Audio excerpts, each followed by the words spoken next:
Herianti ditangkap oleh anggota unit 1 Jatanras Polda Sumatera Selatan di kediamannya di Jalan Tugu Mulyo, Palembang pada Senin sekitar pukul 12.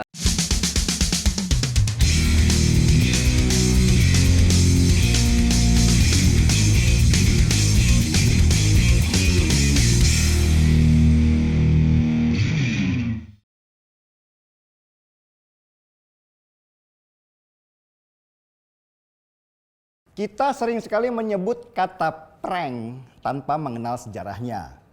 Prank itu menurut sejarah berasal dari kata practical jokes dan berawal di tahun 1804.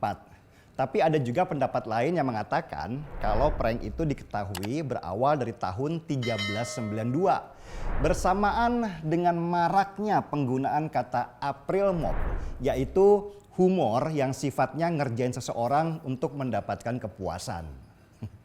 Dan kemarin kata prank menjadi topik bahasan yang lagi panas karena dikaitkan dengan rencana sumbangan senilai 2 triliun rupiah untuk pandemi oleh keluarga almarhum Akiditio. Tetapi sayangnya ternyata sampai sekarang belum ada wujud uangnya.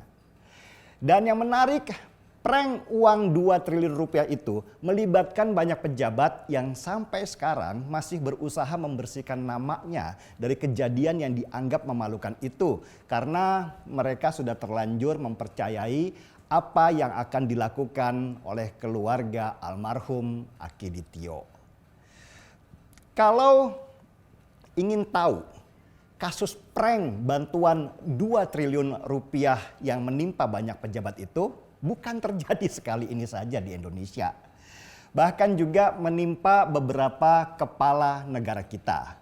Kalau pengen tahu sejarahnya, kita lihat dulu prank yang terjadi di zaman presiden pertama kita, yaitu Soekarno. Menurut sejarawan, kisah ini terjadi di tahun 1950-an. Waktu itu ada 2 orang yang mengaku sebagai raja dan ratu yang bisa merebut Irian Barat dari kekuasaan Belanda. Pada waktu itu, merebut Irian Barat adalah obsesi Soekarno, sehingga informasi apapun yang bisa mewujudkan keinginannya akan mudah dia percaya. Nama rajanya adalah Idrus dan ratunya adalah Markonah. Pernyataan Raja Idrus dan Ratu Markonah ini diliput oleh banyak media massa sehingga Presiden Soekarno tertarik dan mengundang mereka berdua ke Istana Negara. Mereka berdua mengaku berasal dari suku anak dalam.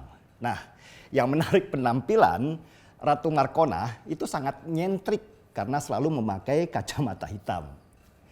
Penyamaran mereka berdua terbongkar ketika Ratu Markonah nggak sengaja ngomong pakai bahasa Jawa. Sesudah ketahuan itulah barulah media mencoba menggali lebih dalam siapa sih sebenarnya si Idrus dan Markonah yang mengaku raja dan ratu ini. Dan ternyata ketahuan juga ya kalau Idrus ini sebenarnya adalah tukang beca dan Markonah adalah PSK asal Tegal, Jawa Tengah. Presiden Soekarno keprank dan selama berbulan-bulan dijadikan bahan bulian oleh media. Si Idrus akhirnya ditangkap karena memeras pengusaha di Lampung. Sedangkan si Ratu Markonah ditangkap ketika sedang beroperasi sebagai PSK di Pekalongan. Nah, di zaman Presiden Soeharto juga ada kejadian prank yang heboh karena melibatkan banyak ulama, bahkan wakil presiden waktu itu ada Malik. Ceritanya gini, ada seorang wanita yang bernama Cut Jahara Fona. Cut Jahara ini nggak lulus SD, tapi dia berhasil membohongi orang se-Indonesia Raya. Dia mengabarkan ke banyak orang kalau janin di dalam perutnya itu bisa bicara, bahkan mengaji. Orang kemudian berbondong-bondong datang ke Cut Jahara dan anehnya mereka seperti mendengar ada orang mengaji di dalam perut wanita yang lagi hamil itu. Berita ini menjadi berita nasional. Bahkan ulama sekelas Buya Hamka juga ikut terpengaruh untuk memberikan pendapatnya terhadap kebesaran Tuhan.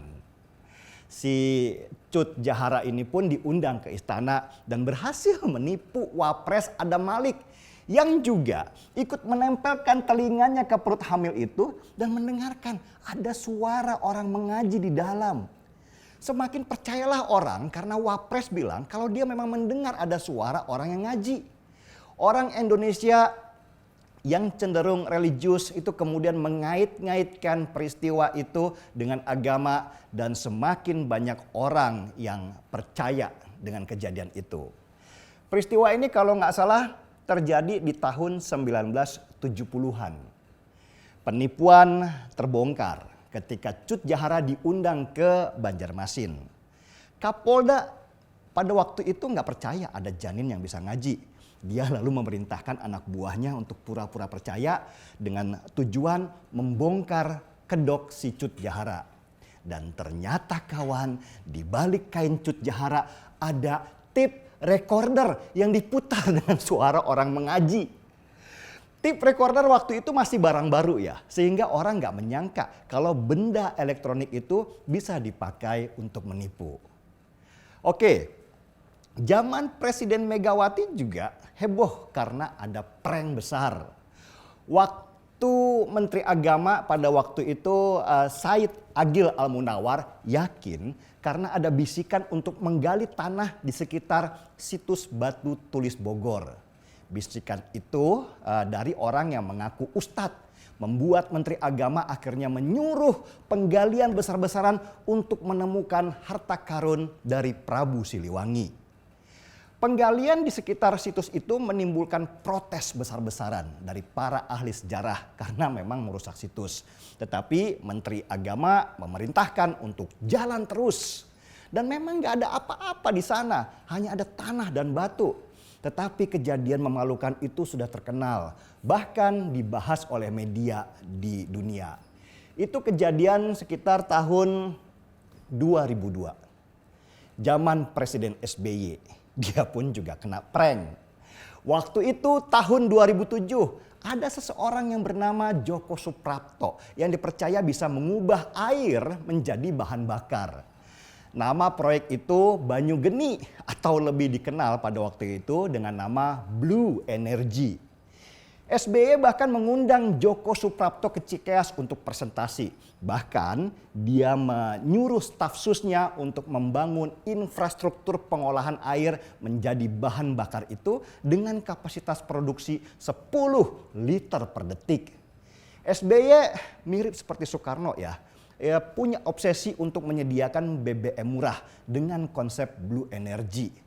Meski ditentang oleh banyak ilmuwan, tetapi proyek itu jalan terus. Dan pada akhirnya Djoko Suprapto akhirnya mengaku kalau dia menipu dan meminta maaf kepada SBY. Oke, sekarang kita masuk ke zaman Jokowi. Zaman Jokowi ada prank juga, tapi nggak melibatkan presiden. Yang menjadi korban adalah tokoh oposisi. Pada waktu itu seorang tokoh oposisi bernama Ratna Sarumpait mengaku dia dipukuli oleh beberapa pemuda sehingga wajahnya bengep dan tidak berbentuk. Banyak tokoh oposisi yang kemudian memaki-maki rezim Jokowi yang tidak memberikan keamanan kepada Ratna Sarumpait sehingga dia diteror. Mulai Fadlizon, Fahri Hamzah, bahkan Prabowo dan banyak lagi percaya mereka kepada cerita Ratna Sarumpait ini. Dan ada satu video legend dari Rizal Ramli, seorang profesor yang dengan meyakinkan bicara kalau Ratna Sarumpait memang dipukuli. Itu kejadian. Ya, memang dicoba dialihkan sebagai hasil operasi plastik. Saya kenal Ratna udah lama. Dari dulu memang kritis, terbuka. Tapi dia belum pernah digebukin, baru kali ini digebukin. Zaman Soeharto aja dia nggak pernah digebukin. Kalau operasi plastik kan, di sininya benjut. Kalau operasi plastik kiri kanan dong, harus simetris. Iya nggak? Estetika kan? Dan yang kedua, kalau ada dokter plastik hasil operasinya kayak gitu, bangkrut. Dan ternyata pada akhirnya terbongkar sudah kalau wajah bengep Ratna Sarumpait itu hasil operasan atau operasi plastik. Tapi karena dia tidak mau diketahui oleh keluarganya bahwa dia operasi plastik, dia mengaku ke rekan-rekan oposisinya kalau dia dipukuli. Pernyataan Ratna Sarumpait itu membuat kegaduhan dan mengakibatkan Ratna akhirnya dipenjara karena sudah membohongi banyak orang. Para oposisi malu dan sembunyi dan akhirnya marah ke Ratna karena sudah membohongi mereka. Nah, ini yang saya heran. Kenapa mereka kok marah ya? Kan mereka sudah sering membohongi sesama mereka sendiri. Prank Ratna Sarumpait adalah prank terlegend dari semua prank abad ini. Mengalahkan prank dari Capres Prabowo Subianto yang dibohongi sebuah stasiun televisi yang mengabarkan dia menang sebagai presiden sampai harus sujud syukur bersama-sama segala.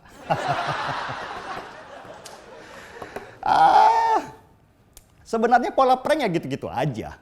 Dan kalau kita mau jeli, kita bisa melihat sejak awal apakah itu prank atau bukan. Tetapi karena biasanya kita punya harapan besar untuk menyelesaikan masalah dengan jalan pintas atau sekali pukulan, maka kita condong percaya pada prank itu sebelum pada akhirnya semuanya terbongkar. Saya sendiri dan banyak orang sempat percaya juga kalau almarhum Akiditio mau menyumbang 2 triliun rupiah untuk membantu masyarakat yang terdampak pandemi. Dan sesudah sadar kalau itu prank, saya hanya bisa nyengir dan bisa merasakan bagaimana sakit hatinya Fadly Zon dan Rizal Ramli ketika mereka dibohongi oleh Ratna Sarumpait.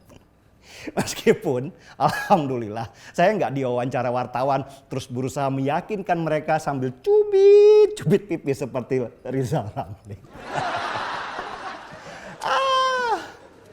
Ya, pada akhirnya kita sadar kalau kita bukan manusia sempurna dan bisa saja terjebak pada prank juga. Cuman tinggal bagaimana cara menghadapinya. Ada yang seperti saya ketawa-ketawa sendiri karena sudah merasa dibodohi. Ada juga yang kayak Rizal Ramli yang terus-menerus menyangkal dan berusaha menyembunyikan kejadian yang membuatnya malu hati. Kita seruput kopi dulu.